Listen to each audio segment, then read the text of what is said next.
Bonjour Bernard Werber. Bonjour.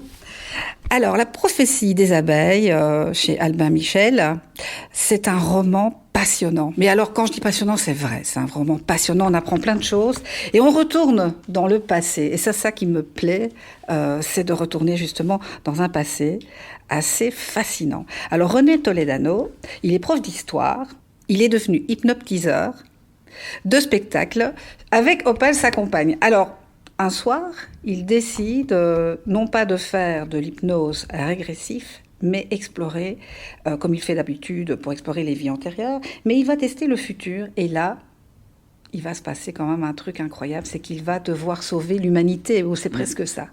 Alors tout d'abord, l'idée de ce roman, qui est assez incroyable. Comment elle m'est venue ? Oui. Déjà parce que je pratique moi-même l'hypnose régressive, donc c'est-à-dire que je m'amuse à fermer les yeux et visualiser mes vies antérieures, ou du moins croire visualiser mes vies antérieures, mais en tant que romancier, je suis pas obligé d'en être certain. Et que c'est une période que je trouve fascinante, le moment où dans les croisades, les trois religions se sont retrouvées en contact et ont été obligées de se comprendre et de se connaître, ne serait-ce que pour occuper Jérusalem. L'un des thèmes du roman, c'est le temple de Salomon, et je suis allé retrouver son histoire, pourquoi il a été construit, pourquoi il était à ce point fascinant. Il a été construit par un architecte qui s'appelle Hiram Ben Neftali, et j'ai eu l'impression que de ce temple de Salomon et de cet instant de l'histoire sont nées beaucoup de choses, dont notamment le mouvement des Templiers qui s'appelait les Chevaliers du Christ et du Temple de Salomon. Donc, et après c'est devenu les Chevaliers du Temple de Salomon, et après les Chevaliers du Temple et les Templiers. Et il m'a semblé qu'il y avait une sorte de message, de sagesse, d'intelligence, peut-être de vision du futur dans la création des Templiers à Jérusalem en l'an 1100. En l'an 1100. Qu'est-ce que c'est que l'hypnose régressive, pour un peu expliquer, parce que c'est un nom... Alors, l'hypnose régressive, c'est très simple. Il suffit de s'asseoir, de fermer les yeux, de visualiser un couloir avec des portes numérotées correspondant à ses vies antérieures, et à partir de là, d'ouvrir une porte et de décider que derrière cette porte, il y ait une vie antérieure qu'on peut visiter avec son esprit. Alors moi, quand je fais des guidances de vie antérieure, je ne propose que des vies sympathiques, parce qu'on va pas aller dans le passé pour aller voir une vie où ça a mal fini, mais plutôt pour aller comprendre que peut-être nous ne sommes qu'un épisode à travers une longue aventure de notre âme qui a peut-être connu plusieurs incarnations, qui a parfois été homme, parfois été femme, parfois été soldat, parfois été prêtre. Et je crois que cette idée offre des perspectives. D'ailleurs, dans la plupart des religions, des origines, il y a une référence à la réincarnation, même dans le judaïsme, et c'est en ça que c'est passionnant. C'est une manière aussi de se dire qu'il y a quelque chose avant nous et qu'il y aura quelque chose après nous.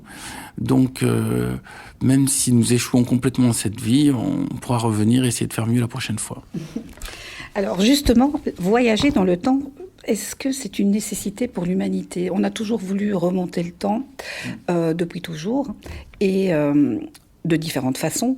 Est-ce que l'humain a envie de savoir finalement ses vies antérieures, ou ce qui va se passer dans le futur ? Il y a eu des tas de films, des livres aussi. Pourquoi tant de passion pour ce temps finalement ? Alors pour répondre à votre question, est-ce que c'est une nécessité ? La réponse est non. On peut très bien vivre cette vie sans connaître la précédente. D'ailleurs, il y a une légende, celle qu'on appelle l'empreinte de l'ange, qui dit que juste avant de naître, le nouveau-né reçoit une visite d'un ange qui lui met le doigt sur la lèvre et qui lui dit chute, maintenant oublie tes vies antérieures. Pourquoi ? Pour qu'elles n'encombrent pas ta vie présente. Donc en effet, on a déjà tous des traumatismes d'enfance. Est-ce qu'il est nécessaire de s'ajouter des traumatismes des vies précédentes ? C'est une question qui mérite réflexion. C'est aussi pour ça que dans mon spectacle, je ne propose que la visite de vies agréables et de moments agréables. Donc c'est pas pour aller voir des moments où on a été tué par la peste, où on s'est fait tuer dans des guerres. Ça ne présente aucun intérêt. Et donc il n'y a pas de nécessité à le faire. Par contre, je trouve que l'idée de s'intéresser autrement au passé, en utilisant par exemple cet outil-là, est intéressant parce que l'une des règles peut-être de l'évolution de notre espèce, c'est que si nous ne comprenons pas ce qui s'est réellement passé dans le passé, nous risquons de le reproduire. Donc on a intérêt à comprendre et à connaître dans le détail comment les événements se sont enchaînés et qu'est-ce qu'ils ont eu comme conséquences pour comprendre que si les événements se reproduisent, ils vont avoir les mêmes conséquences. Ne pas refaire tout le temps les mêmes erreurs. Voilà l'intérêt d'aller jeter un petit coup d'œil à ce qu'ont vécu nos ancêtres. Maintenant, tel que je le fais, c'est vraiment le mot, c'est du tourisme dans le passé. Ce n'est pas, ça n'a aucune ambition thérapeutique. Oui, bien sûr. Mais ça peut nous aider aussi à nous recadrer dans notre propre vie d'aujourd'hui, quand on sait peut-être ce qu'on a eu dans le passé ou les erreurs qu'on a vécues ou des choses comme ça. On peut peut-être rectifier le tir dans celle-ci. Exactement. Et il y a aussi une autre chose, c'est le fait de se dire qu'on a été femme ou qu'on a été d'un sexe différent dans une autre vie. Ça nous permet de se dire, bon, ok, notre vision n'est qu'une vision parcellaire. Et on peut imaginer que, vu de l'autre côté, il y a d'autres enjeux et d'autres manières de percevoir le monde. En tout cas, ça rend plus tolérant et ça nous oblige à réfléchir différemment. Rien que ça, c'est intéressant. C'est un roman d'apprentissage, finalement, ce livre. Ah, j'aime bien ce mot, apprentissage et initiation. Hiram, qui a donc construit le temple de Salomon, c'est lui qui a conçu les grades de apprenti, compagnon et maître, qui ont été repris après notamment par la franc-maçonnerie. Et ça sous-entend que on a besoin de passer des grades avant d'accéder à la vérité ou à la connaissance, et que ça ne peut pas se faire d'un coup. Il y a pas, on est ignorant et on devient tout d'un coup conscient. Et on est ignorant et doucement on s'habitue à la lumière et doucement on finit par comprendre les règles cachées derrière les règles apparentes. Alors ce roman, il est lié avec la boîte de Pandore, puisque c'est je vais dire une suite si on veut, le fait de refaire un voyage dans le passé par l'hypnose à travers ses vies antérieures. Alors, j'ai envie aussi de demander, la passion des Templiers, elle vient d'où exactement ? Parce qu'on est tous un peu curieux, passionnés, on aime les secrets, parce qu'il est question de secrets, de mensonges, etc. dans le roman. Et c'est des personnages quand même qui nous intriguent finalement. La passion des Templiers, peut-être d'une vision de la recherche de gens qui dans le passé avaient accès à des connaissances en spiritualité médiévale. On n'a pas grand-chose en Occident. On a des saints, Saint Augustin ou je sais plus quel Saint Bernard de Clairvaux, des gens. Mais on n'a pas de spiritualité comme les Asiatiques avec des ordres de chevaliers. On n'en a pas beaucoup. Donc, en découvrant les Templiers, quelque part, on a nos chevaliers Jedi. Mais il y a cette idée que il existait à un moment un ordre qui créait des individus formés avec qui savaient lire, écrire, avec une connaissance donc des livres, mais aussi de la chimie, de la médecine, de la géométrie, de l'architecture, et que cette connaissance était répandue au sein de ce groupe précis. Il faut voir que au Moyen-Âge, les Templiers étaient des héros, c'était les super-héros de l'époque, et tous les jeunes rêvaient de devenir Templiers et d'aller protéger les lieux saints contre les infidèles et guerroyer contre les barbares. Et c'est tout d'un coup Philippe le Bel qui a mis fin à cette aventure, mais ils auraient pu, s'ils avaient survécu, devenir une force politique très, très importante à cette époque-là et faire peut-être accélérer le cours de l'histoire. Oui. Et les abeilles dans tout ça, finalement, elles sont importantes puisque en début de livre, il y a une citation d'Einstein qui dit que sans abeilles, 4 ans, c'est le minimum de la survie de l'humanité. C'est aussi un rappel, une piqûre de rappel. Je crois que nous sommes liés, notre destin est lié aux autres formes de vie, et tout particulièrement aux abeilles, parce que les abeilles ont été les premiers, les premiers à offrir à l'homme préhistorique un goût sucré et doux. Donc quelque part, elles ont inventé le dessert. Elles ont inventé tous ces gâteaux qu'on voit notamment dans la culture séfarade au miel. Ah oui. Et puis le miel, je vais dire pour la religion juive, est très important. Oui, mais Israël était défini pour Moïse le pays du lait et du miel. C'est pas un hasard. C'était un médicament. Il servait notamment à cicatriser les plaies. C'était aussi quelque chose qui était utilisé pour servir de colle, pour fabriquer des objets. Tout ce qui était cire, propolis, et même gelée royale, était récupéré pour la chimie de l'époque et c'était déterminant. Il y a une sorte de lien évident entre les ruches, les abeilles, les cités et l'humanité. Il n'y a pas... C'est pas un hasard si nous avons tout le temps vogué ensemble. Et vous savez, on a découvert que la première ruche domestiquée, c'était en Israël. Rehovot, je crois, le nom. Ça a été découvert récemment.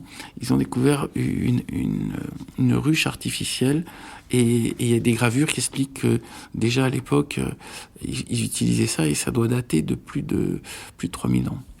600 pages de rebondissements incroyables et 30 ans, 30 livres.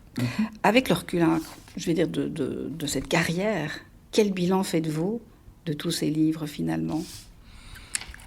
Déjà, je suis content que ça ait tenu, parce qu'il ne suffit pas de faire une réussite, il faut arriver après à la reproduire. Moi, c'est 30 ans à faire le métier qui me plaît, avec les gens qui me plaisent, à venir ici faire des interviews comme celui-ci, rencontrer les lecteurs. Moi, j'en reviens pas de la joie de faire le métier qui me plaît le plus et qu'on me paye et qu'on m'encourage à faire ça. J'espère que ça va durer longtemps. J'ai qu'un seul souci, c'est ne pas ennuyer, donner envie aux gens de tourner les pages et faire qu'ils oublient un peu leur quotidien pour se préoccuper d'autres soucis, ceux de mes héros, ceux du livre. Je crois que tant qu'on lit, on devient intelligent. Tant qu'on lit, on a une ouverture d'esprit et une tolérance. Après, si on ne fait que vivre avec la télévision, voir le cinéma et Internet, au bout d'un moment, on se fait rapidement manipuler. Mais quand on lit, on reste le patron de son propre cerveau. C'est clair. Et puis, c'est important justement de lire, puisque ça nous apporte une certaine forme de liberté aussi. Beaucoup de documentation. Parce que pendant 30 ans, ça n'a l'air de rien, parce qu'ici, finalement, c'est aussi un livre sur l'écologie. Alors, ça n'a l'air de rien, c'est une histoire, mais en même temps, les thèmes sont forts. Ici, c'est l'écologie, finalement. Mais l'écologie, c'est presque dommage qu'il y ait un mot pour ça. C'est-à-dire, c'est le fait d'être vivant sur une planète. Est-ce que c'est de l'écologie ? C'est de l'existence humaine. Quand je vous parle actuellement, je respire de l'air. J'ai envie que cet air il soit le plus pur possible. Tout à l'heure, je vais boire de l'eau. J'ai envie que cette eau ne soit pas polluée. Est-ce que, du coup, ça me rend écologiste ? Je crois que juste, ça me rend conscient du monde dans lequel je vis. Il ne devrait pas y avoir de parti écologiste. Il devrait y avoir juste un souci de laisser une planète intacte pour nos descendants, pour les prochaines générations. Maintenant qu'il y ait besoin de faire des réunions avec des gens qui parlent et des votes pour ça, c'est un peu surprenant. Et même qu'il y ait un parti écologiste, ça me semble complètement aberrant. Tous les partis devraient être écologistes. Ou alors il devrait y avoir un parti non écologiste qui veut la destruction de la planète et on vote pour le parti écologiste ou le parti de destruction de la planète. Mais l'une des choses que j'ai compris, notamment en écrivant ce roman, c'est que chacun, à son niveau, fait un choix. Et ce choix, c'est je consomme ou je ne consomme pas.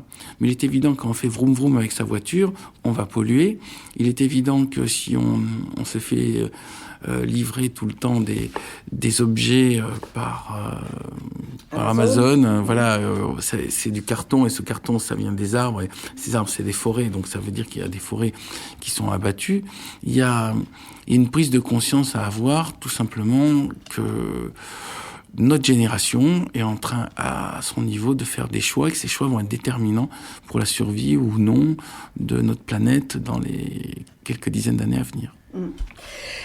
Ma dernière question, Bernard Werber, c'est tout est écrit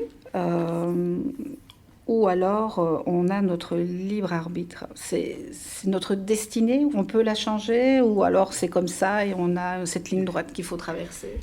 Alors, c'est le thème du livre, c'est est-ce qu'une prophétie peut raconter tout ce qui va se passer? Et dans ce cas, ça veut dire que c'est déjà écrit, donc quoi qu'on fasse, on n'a plus le libre arbitre. Ou est-ce que, à chacun notre niveau, on peut décider que le monde va à gauche ou à droite, savoir, c'est l'effet papillon, c'est-à-dire le moins de nos petites réactions, le moins de nos comportements a des répercussions sur l'ensemble de l'histoire. Alors, à ce stade, moi, si vous me demandez ça en tant qu'individu, je vous dirais les deux en même temps. C'est-à-dire que, en même temps, il semble qu'il y ait une sorte de destin préécrit, comme un scénario de jeu vidéo, qui serait le scénario principal probable. Mais à côté de ça, durant le jeu, chacun peut faire des choix qui influent, et ça se peut que ça soit pas ce choix terminé, ce scénario-là qui sorte, mais peut-être un petit scénario secondaire.